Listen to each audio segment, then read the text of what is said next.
दोस्तों, आज की कहानी है छोटी बहू तुम तो कामचोर हो और बड़ी बहू तो कामकाजी है। दोस्तों, कहानी शुरू करने से पहले अगर आपने हमारे चैनल को सब्सक्राइब नहीं किया है तो सब्सक्राइब कर लीजिए ताकि आपके पास पहुंचे हर नया वीडियो।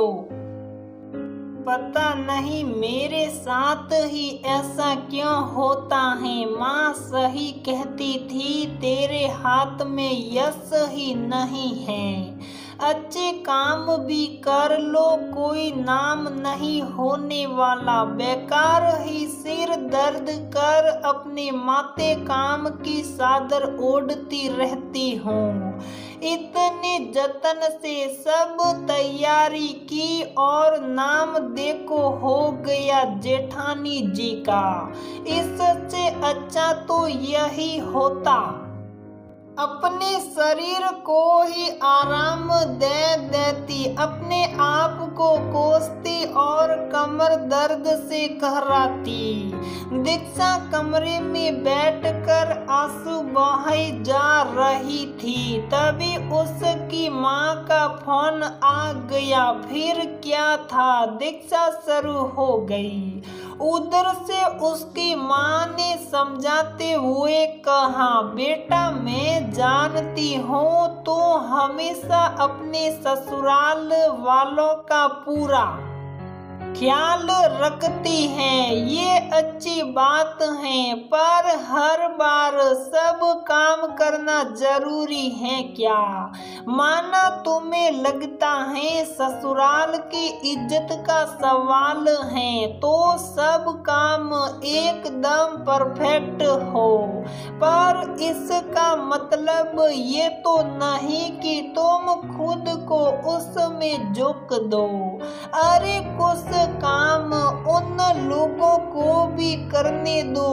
अब क्या तुम्हारे कमर में दर्द हो रहा तो किसी को कोई फर्क पड़ेगा नहीं ना। जब सब का काम सुचारू रूप से चलता रहेगा तो तुम्हारी तकलीफ कोई नहीं समझेगा। सब तुमसे उस परिस्थिति में भी काम की ही उम्मीद करे बैठे रहेंगे।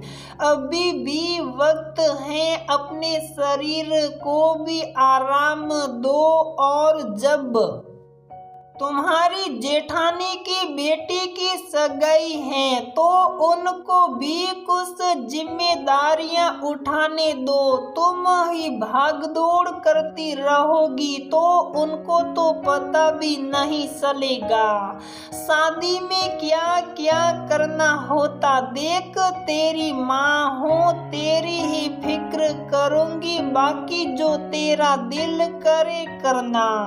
परिवार में कोई भी काम हो मिलजुल कर करो तो ही सब ठीक ठाक चलता, नहीं तो एक कल पुर्जा खराब हुआ नहीं कि सब चौपट हो जाएगा। बस बेटा आज तू आराम कर, कोई भागदौड़ करने की जरूरत नहीं है। तो ठीक रहेगी तभी तेरे पति और बच्चों का ख्याल रख सकेगी। ये बता दामाद जी किधर हैं? उनको पता भी है कि नहीं तेरी हालत का? तुम तो जानती ही हो उनको। जाने मेरी कौन सी पूजा का परिणाम स्वरूप मिले हैं श्रवण कुमार और लक्ष्मण सरी के पति।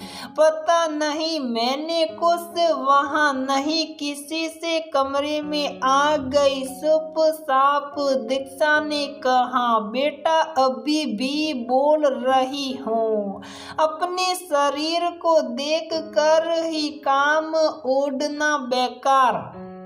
मेहनत करेगी फिर अफसोस ही रहेगा। चल तू आराम कर, बाद में फिर फोन करूंगी कहकर माँ ने फोन रख दिया। दीक्षा किसी तरह बेटी को बुलाकर अपनी कमर में मुंह लगवा ली। शरीर को तो आराम दे भी दे, पर जो दर्द दिल में हो रहा उसका क्या किया जाए। आज उसने सोच लिया कि अब कल के कार्यक्रम के लिए उसे क्या करना होगा। आज जेठानी की बेटी की सगाई होने वाली है। घर के बाहर लॉन में सारी तैयारियां शुरू हो गई थी। हलवाई लग गए थे। सब दीक्षा को आवाज दे रहे थे, क्योंकि जिसने जिम्मेदारी अपने माथे खुद ले ली है तो हर चीज के लिए उसको ही बुलाया जा रहा था। भाभी ये रहे सब सामान की लिस्ट। हलवाई का सामान यहाँ रखा है, वो सामान वहाँ रखा है। दीक्षा सब की जानकारी अपनी जेठानी को देने लगी। पर ये सब मुझे क्यों बता रही हो दीक्षा?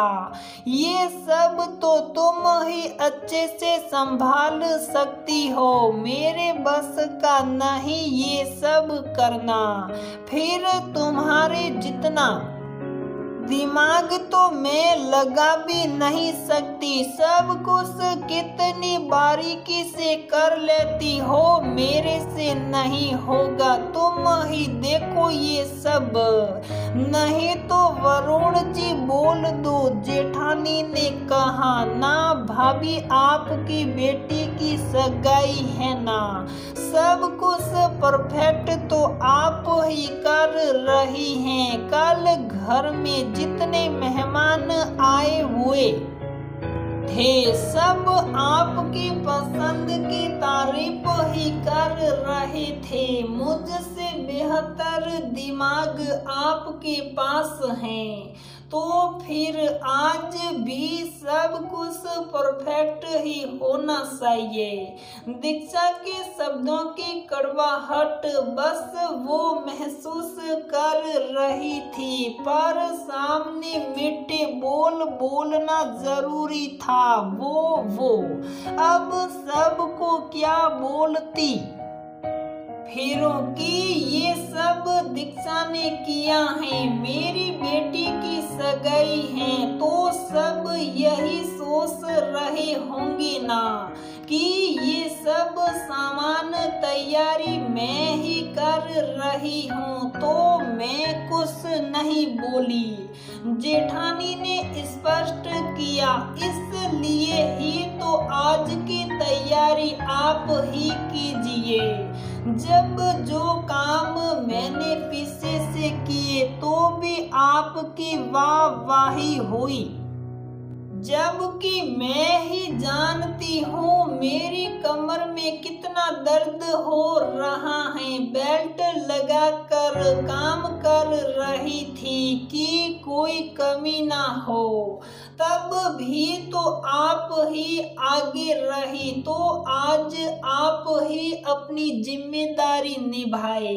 मेरी तकलीफ मैं ही समझ सकती हूँ। एक बार को आपने पूछा तक नहीं कहकर दीक्षा अपने कमरे में चली गई। कुछ देर बाद वरुण कमरे में आकर बोले, क्या हुआ है तुम्हें? बाहर भाभी अकेले सब देख रही हैं, सब कुछ पूछ रहे हैं, छोटी बहू किधर है? उसको भी तो मदद करनी चाहिए। सबको लग रहा बड़ी बहू कितना काम कर रही, छोटी बहू तो लगता काम सो रहे। चलो बाहर भाभी की मदद करो। मदद क्या, जब सब तुम कर ही रही थी तो अभी भी करो। कर रही रही थी अब नहीं करूँगी, मेरे कमर में बहुत दर्द हो रहा।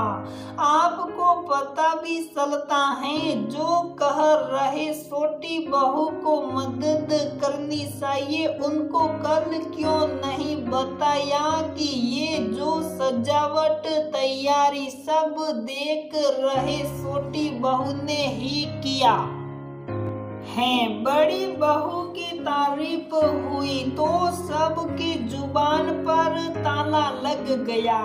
छोटी बहू नहीं दिखाई दी तब, अब नहीं दिखाई दी तो मुझे दिखाई भी नहीं देना। शाम तक आराम करूंगी तो ही मैं सगाई समारोह में शामिल हो पाऊंगी। आप जाकर कह दे सबको छोटी बहू कामचोर है।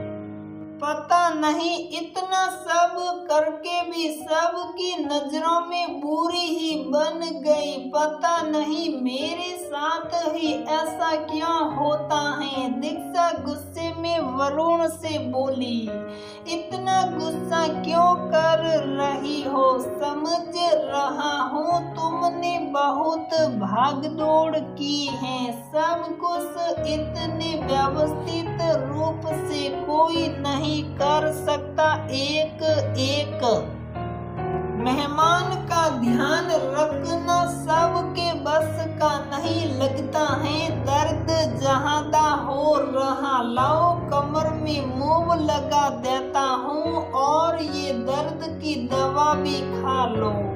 मैं जाकर सब संभालता हूँ। दीक्षा मुझे माफ करना, मैं बड़ों के लिहाज में तुम्हारे दर्द को भी नजरअंदाज करता रहा, पर लगता है अब तुम्हारे लिए भी मुझे ही सोचना होगा। कहकर वरुण मुंह लगा दवा देकर बाहर चले गए। शाम को दीक्षा सगाई के लिए आई तो सब उसे ही देख रहे थे।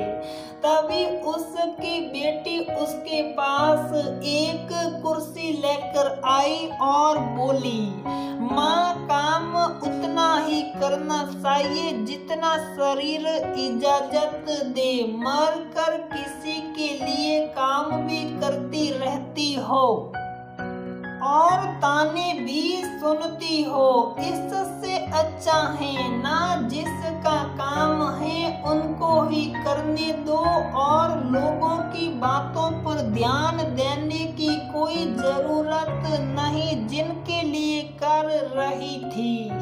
जब वो ही नहीं समझते तो दूसरों की बात का क्या मलाल करना। चुप साप यहाँ बैठी रहो, जिसको जो सोचना सोचने दो।